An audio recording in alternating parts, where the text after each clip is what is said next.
Rita Nogueira nasceu na Barra Funda, filha de um porteiro que nunca conheceu descanso e de uma costureira que costurava mais sonhos do que tecidos. Cresceu entre prédios antigos e vielas estreitas, aprendendo cedo a medir as pessoas pelo olhar, não pelas palavras. Aos 38 anos, já havia vivido batalhas suficientes para carregar cicatrizes nos braços e no coração. Foi segurança de boate, profissão que lhe ensinou a conter brigas, a enfrentar homens 2 vezes maiores e a suportar o peso de noites longas onde a violência era rotina. Mas nada a preparou para a perda do irmão mais novo, consumido pelo crack, levado lentamente por aquelas mesmas ruas que hoje ela percorre.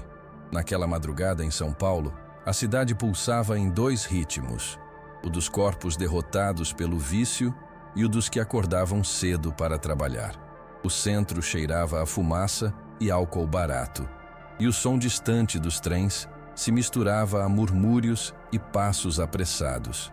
Era um território onde a lei parecia não existir, e Rita, com sua presença imponente, caminhava como sombra vigilante. Carregava consigo uma lanterna militar, mais do que um objeto, um símbolo, um feixe de luz que ela acreditava poder cortar a escuridão, iluminar a covardia que se escondia nos becos. E ao acender aquela luz, algo dentro dela também se acendia, a recusa em aceitar a impotência como destino.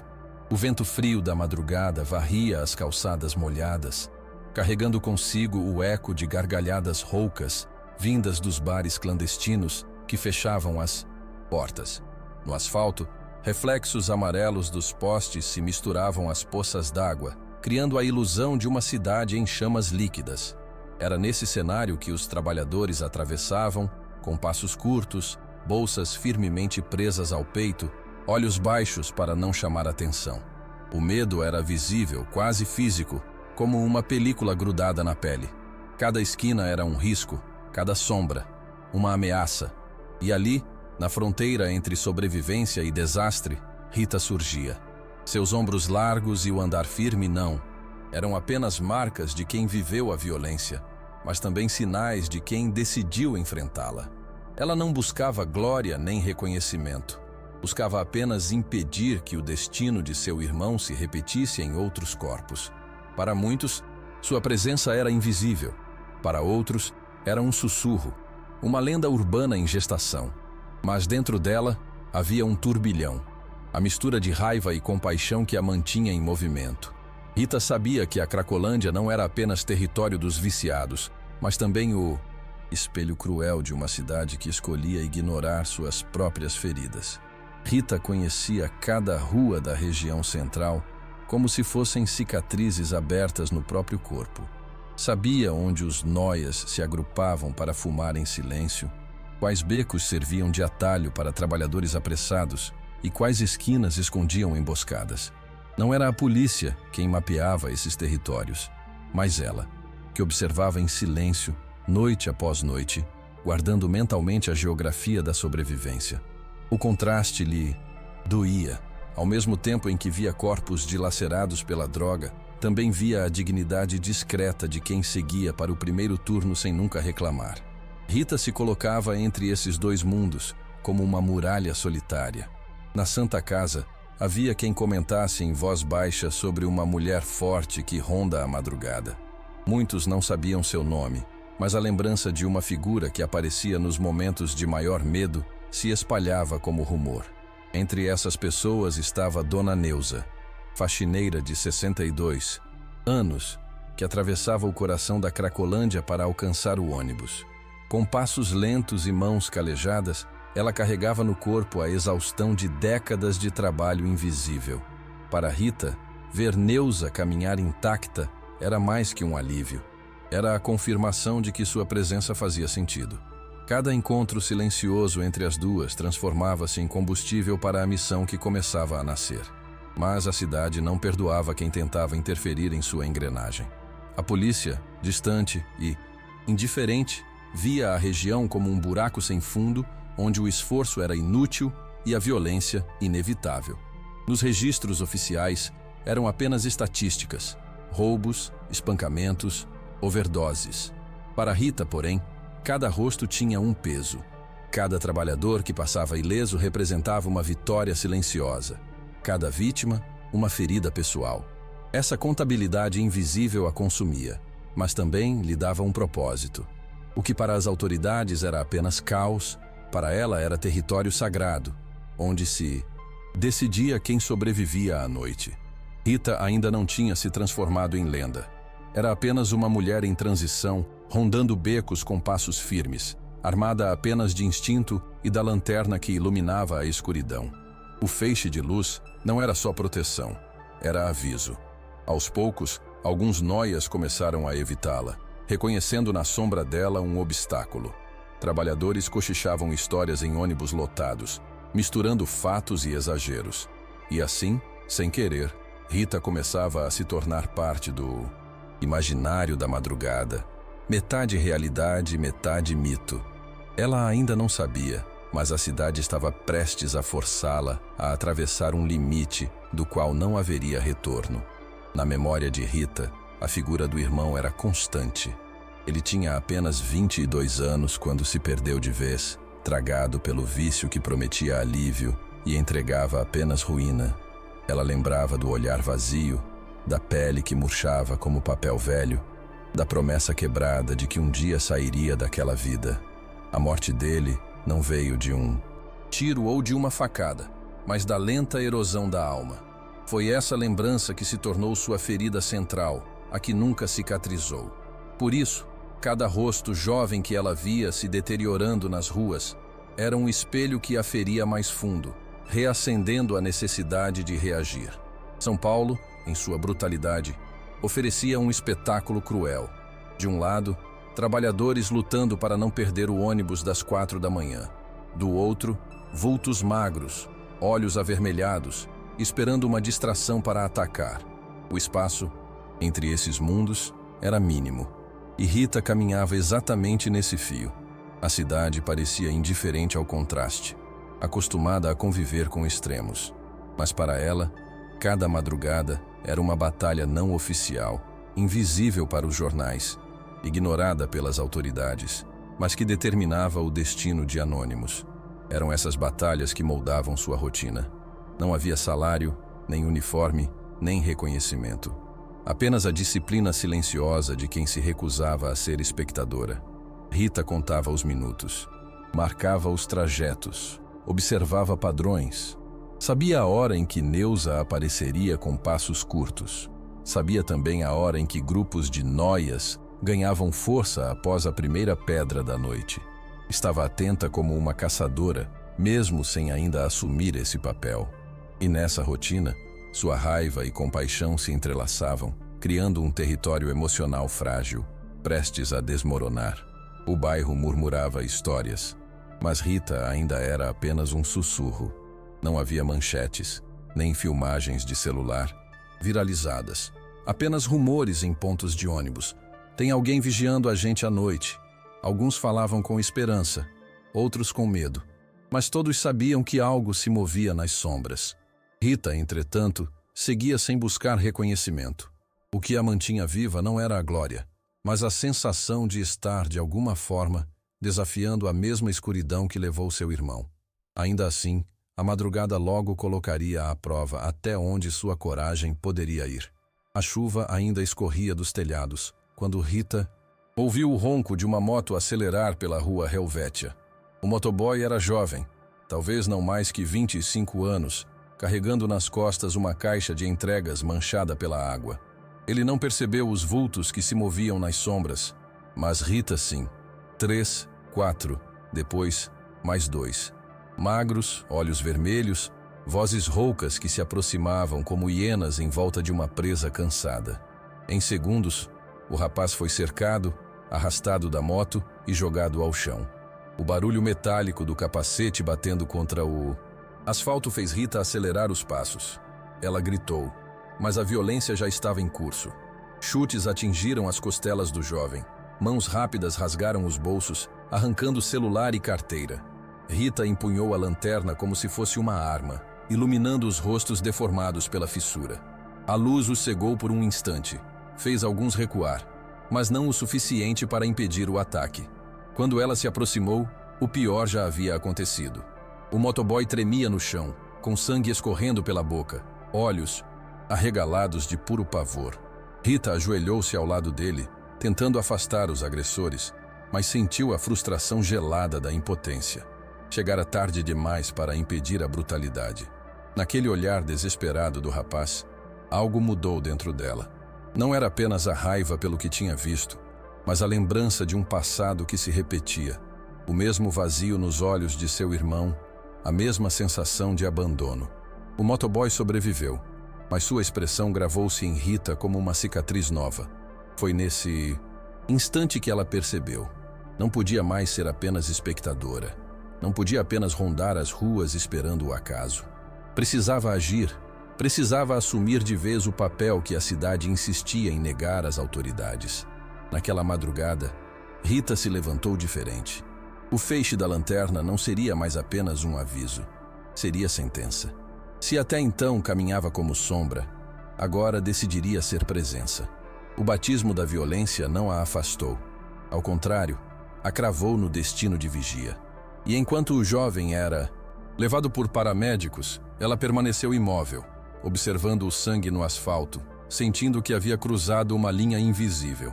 A partir daquela noite, não seria apenas Rita Nogueira, ex-segurança de boate. Nascia ali a lenda da vigia da madrugada. Rita voltou para casa naquela manhã sem conseguir fechar os olhos. A cena do motoboy espancado se repetia como um filme em sua cabeça, cada detalhe mais vivo do que o anterior. O som dos socos, o estalo do capacete contra o chão, o olhar suplicante. Ela caminhava pelo apartamento pequeno, tocando os objetos sem vê-los, como se não pertencesse mais àquele espaço. A sensação era clara. A mulher que havia entrado ali já não existia.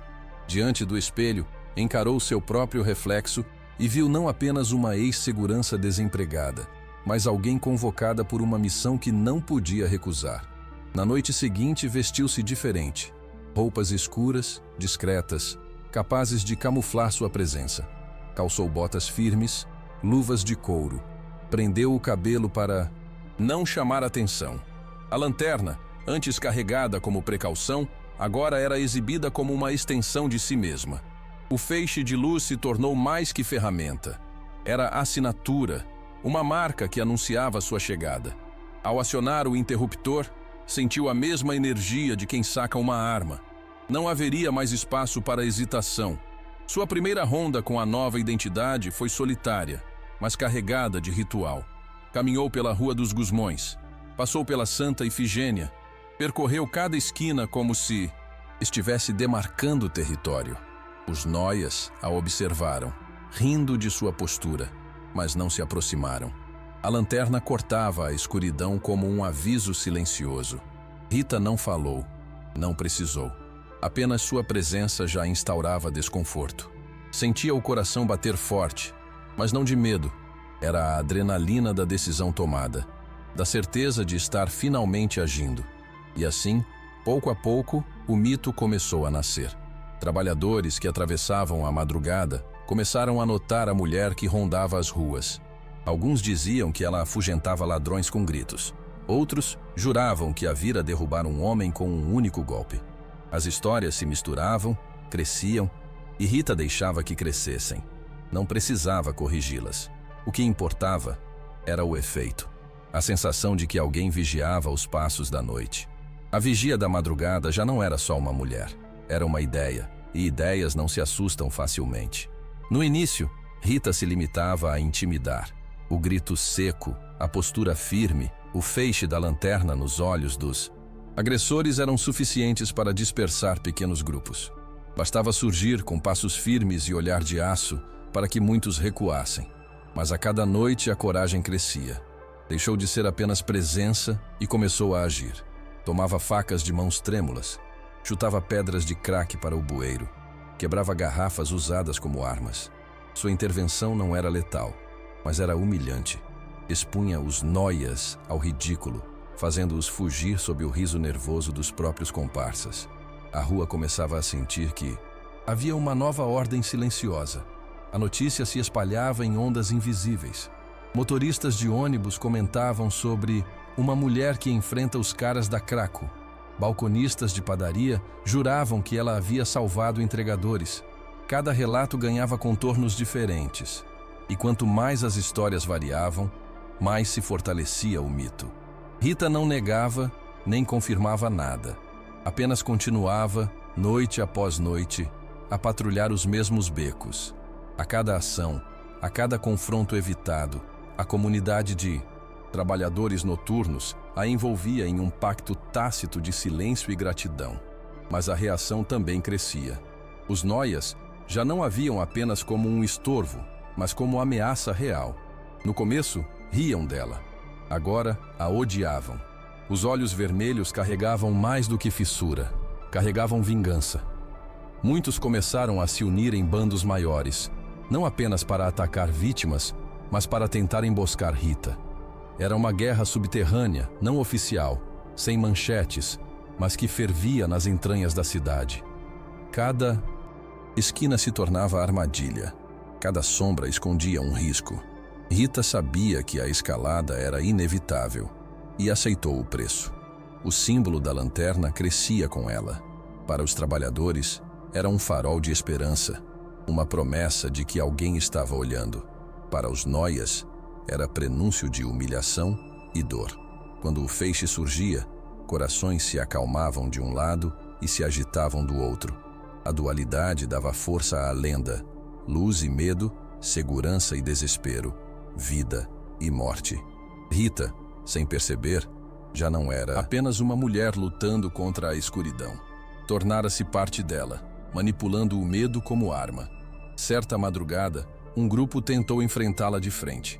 4 homens magros, roupas rasgadas, facas brilhando sob o poste amarelo. Rita não recuou. Segurou firme a lanterna, projetou o feixe diretamente nos olhos deles e avançou com o bastão improvisado que carregava. O primeiro caiu com um golpe seco no ombro. O segundo largou a faca ao sentir o chute atingir-lhe o estômago. Os outros hesitaram. A luta não durou mais que alguns segundos, mas o efeito foi devastador. Pela primeira vez, alguém havia derrotado os caçadores no próprio território. A vitória não trouxe alívio, trouxe consequências. Dias depois, ao atravessar a esquina da rua Guaianazes, Rita percebeu olhares diferentes. Já não eram apenas olhos de fissura e fome, mas de cálculo. Eles a estudavam, testavam sua resistência, procuravam brechas. A sensação era de estar caçada. Por trás de cada sombra, havia o risco de um ataque coletivo. Mas essa mesma tensão só reforçava sua determinação. Se a guerra estava declarada, ela não seria a primeira a recuar. Enquanto isso, entre os trabalhadores, sua imagem se solidificava.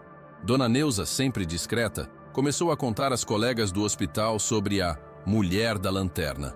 Alguns motoristas diziam que haviam atrasado a partida do ônibus para garantir que ela subisse primeiro, como quem escolta uma protetora.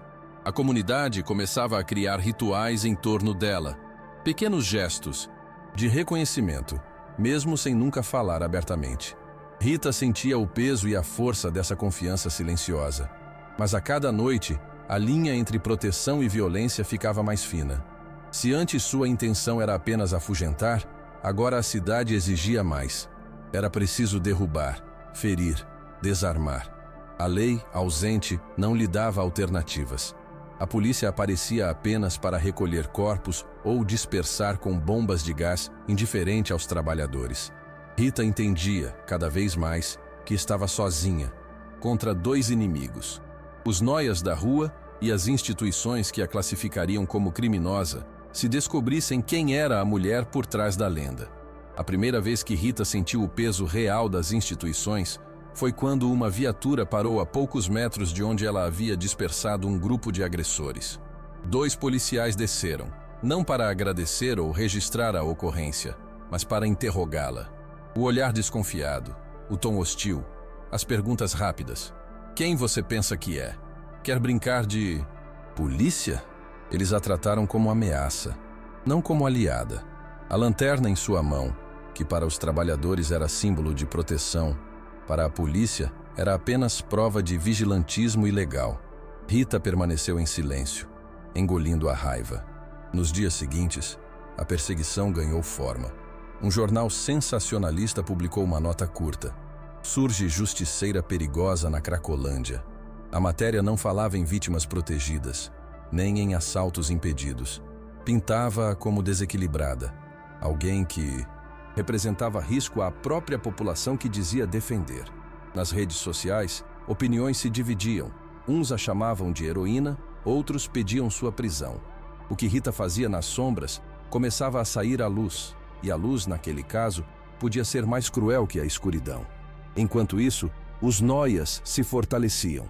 Já não se tratava de pequenos grupos improvisados. Havia organização, armas de fogo circulando, emboscadas planejadas.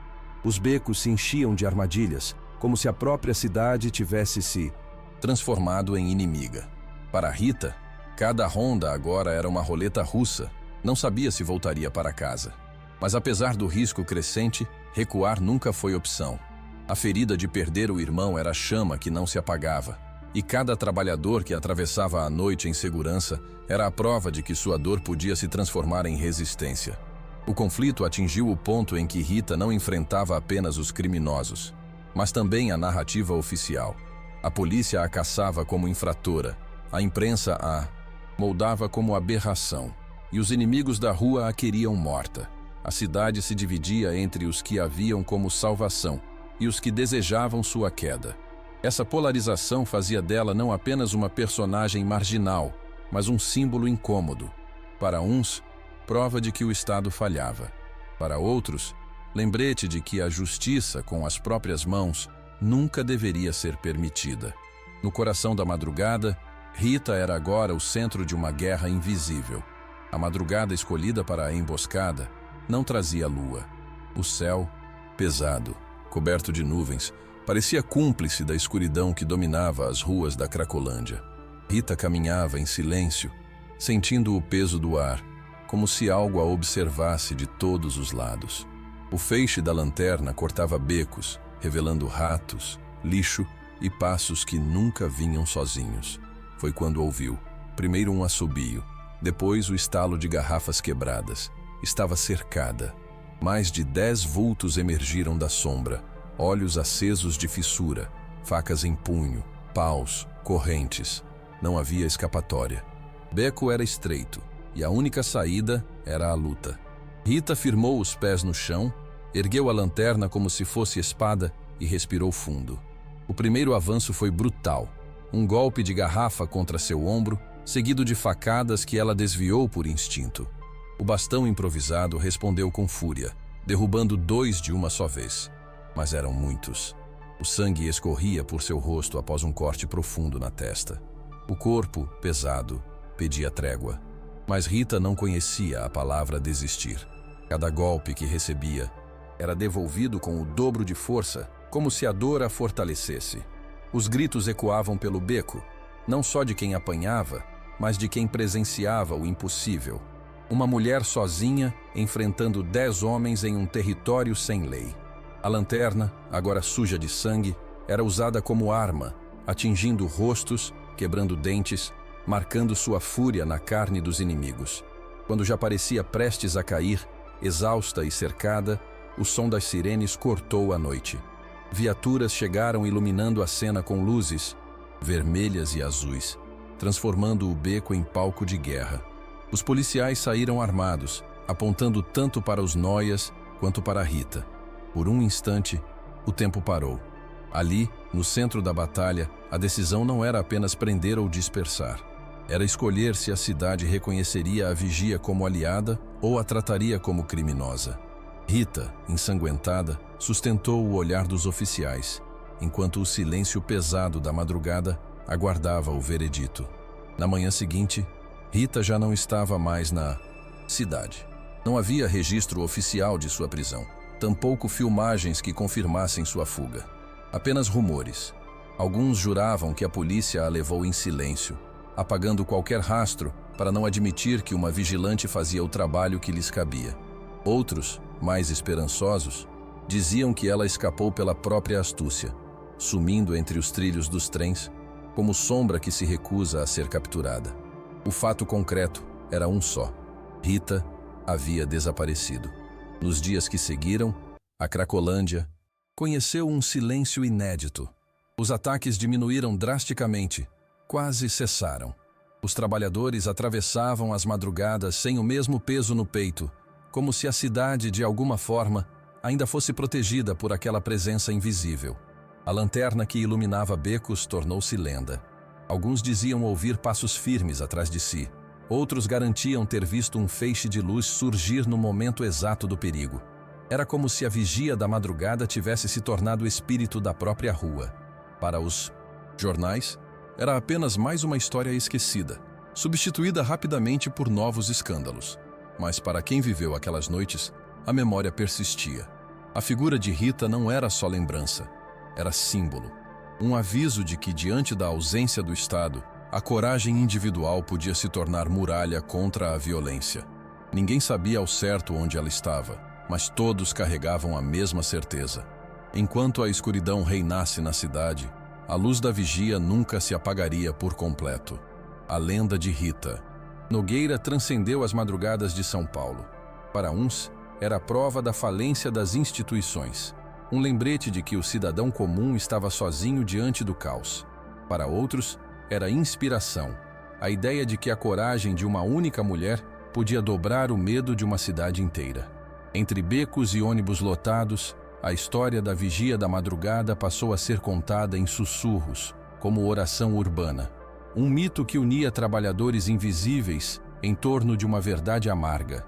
A justiça oficial nunca chegaria, mas a justiça, com as próprias mãos, já havia marcado seu território.